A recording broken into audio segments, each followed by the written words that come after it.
महाभारत के युद्ध में धनुर्धर अर्जुन और दानवीर कर्ण आमने सामने युद्ध लड़ रहे थे।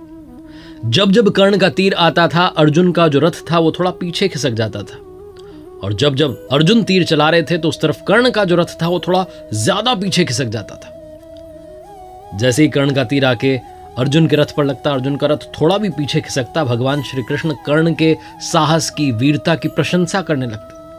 और जहां अर्जुन का तीर जाकर के कर्ण के रथ को लगता, वो बहुत पीछे खिसक जाता, लेकिन भगवान श्री कृष्ण ज्यादा प्रशंसा नहीं करते। अर्जुन से रहा नहीं गया कि क्या हो रहा है, तो उसने पूछ लिया कि भगवान देखो आप, मेरा वाला तीर जाता है, उसका रथ बहुत पीछे चला जाता है, उसका आता है, हमारा तो थोड़ा ही पीछे खिसकता है। भगवान श्री कृष्ण ने कहा कि मुझे उसकी प्रशंसा करनी जरूरी आवश्यक है। क्यों?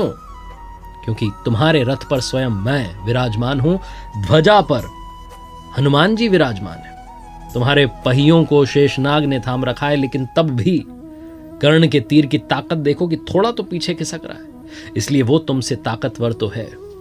अर्जुन ने जब ये सुना और समझा तो उसका जो घमंड था वो चूर चूर हो गया, टूट गया। कर्ण महाभारत का अहम किरदार। कर्ण को लेकर के बहुत सारी बातें दुनिया में कहीं सुनी जाती हैं।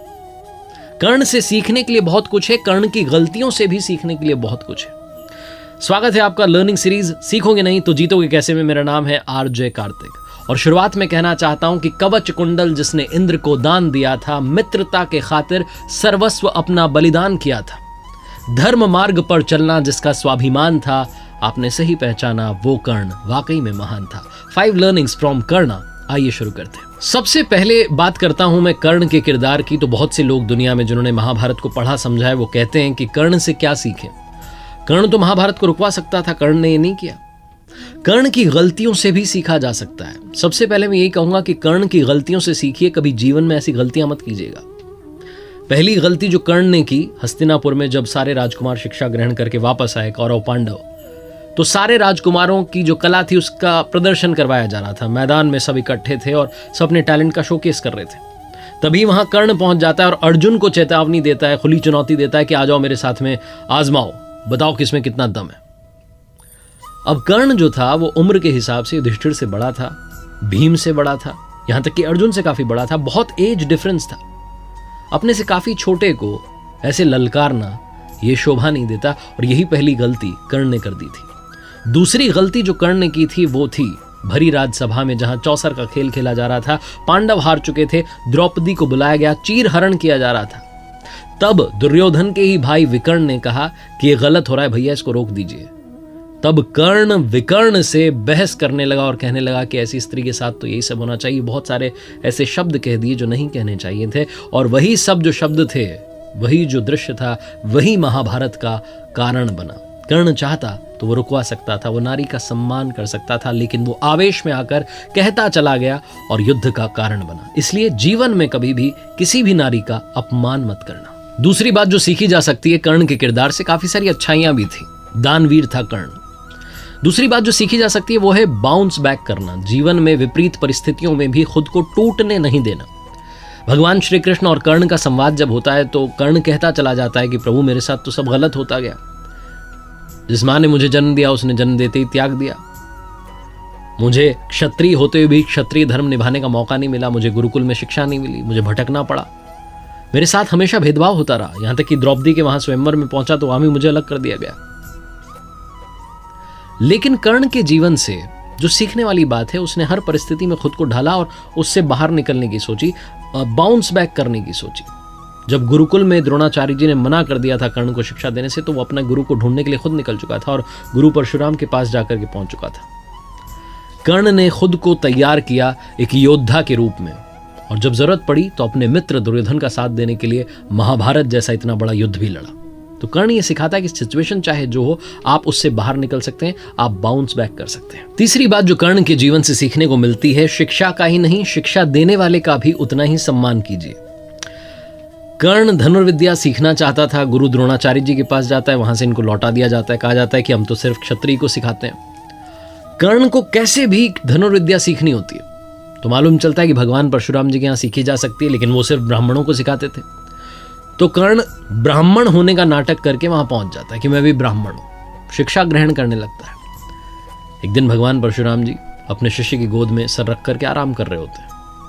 तभी एक बिच्छू आता है और कर्ण की जांघ पर डंक मारने लगता है। दर्द तो कर्ण को बहुत हो रहा होता है, लेकिन हटाता नहीं है कि गुरुजी की नींद ना खुल जाए। भगवान की नींद खुल गई तो बहुत गुस्सा होंगे, नाराज होंगे, और वो विश्राम कर रहे हैं, उन्हें विश्राम करने दिया जाए तो सह लेता है सारे दर्द को। बिच्छू चला जाता है डंक मार के, खून बहने लगता है। कुछ समय के बाद में भगवान परशुराम की नींद खुलती है। वो देखते हैं कि कर्ण की जांघ में से खून बह रहा है। तो कहते हैं कि तुम ब्राह्मण नहीं हो सकते, इतनी सहनशीलता सिर्फ क्षत्रिय में होती है, कौन हो तुम बताओ। और गुस्सा आ जाता है और वो श्राप दे देते हैं कि तुम मेरी विद्या को तब भूल जाओगे जब सबसे ज्यादा जरूरत होगी, सबसे ज्यादा आवश्यकता होगी, उस समय तुम्हें याद ही नहीं आएगा। कर्ण चरणों में गिर जाता है, कहने लगता है भगवान ऐसा श्राप मत दीजिए। लेकिन श्राप एक बार दे दिया, वापस तो लिया नहीं जा सकता। वो कहता है कि मुझे नहीं पता मैं किस कुल में पैदा हुआ, कहाँ मेरा जन्म हुआ, मुझे कुछ पता ही नहीं है।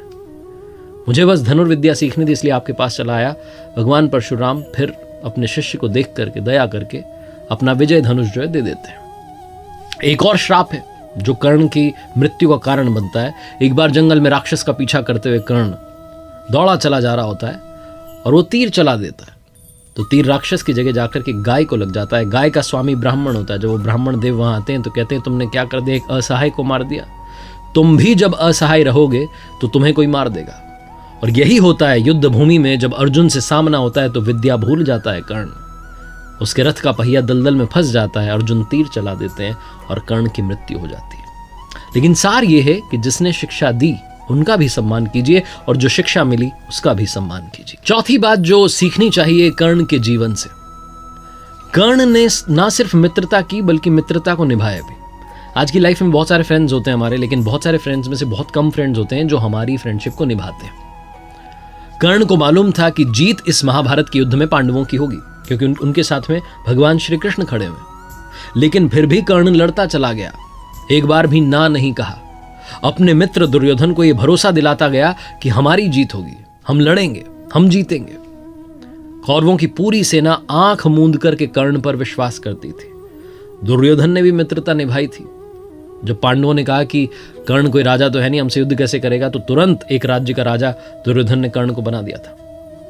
कर्ण को जब महाभारत के युद्ध में बीच में मालूम चलता है कि उसकी जो असली मां है वो कुंती है, वो पांडवों का ही भाई है, तब वो मां कुंती को प्रणाम करके कर्ण कहता है कि मां माफ करना, लेकिन इस युद्ध में आपके 5 ही बेटे बचेंगे। युधिष्ठिर रहेंगे, नकुल रहेंगे, सहदेव रहेंगे, भीम रहेंगे, लेकिन अर्जुन और कर्ण में से सिर्फ एक बचेगा, क्योंकि युद्ध तो मां होकर के रहेगा। कर्ण को सब कुछ मालूम था, हार सामने खड़ी थी, लेकिन फिर भी कर्ण लड़ता चला गया अपनी मित्रता के वचन को निभाने के लिए। दोस्ती निभाना अगर सीखना हो तो कर्ण से सीखिए। और आखिरी 5वीं बात जो सीखनी चाहिए कर्ण के जीवन से, अगर आपने दूसरों से ज्यादा कमाया है दुनिया में तो आपका कर्तव्य बनता है कि आप दूसरों के हित के लिए कुछ ना कुछ पैसा उसमें से लगाएं, कुछ डोनेट करें इस समाज के लिए जिसमें से आपने कमाया है। कर्ण सबसे बड़ा दानवीर था। ना सिर्फ उसने मित्रता निभाई बल्कि दानी होने का जो गुण था वो भी जीवन भर निभाया। अंतिम समय में जब अंतिम श्वास कर्ण गिन रहा था, युद्धभूमि में घायल पड़ा हुआ था, तब भगवान श्री कृष्ण ने अर्जुन से कहा कि कर्ण को याद रखेगा, जमाना याद रखा जाएगा इसके वीरता के गुण के लिए और इसके दानवीर होने के गुण के लिए। तो अर्जुन ने कहा कि ये सबसे बड़ा दानवीर तो नहीं हो सकता।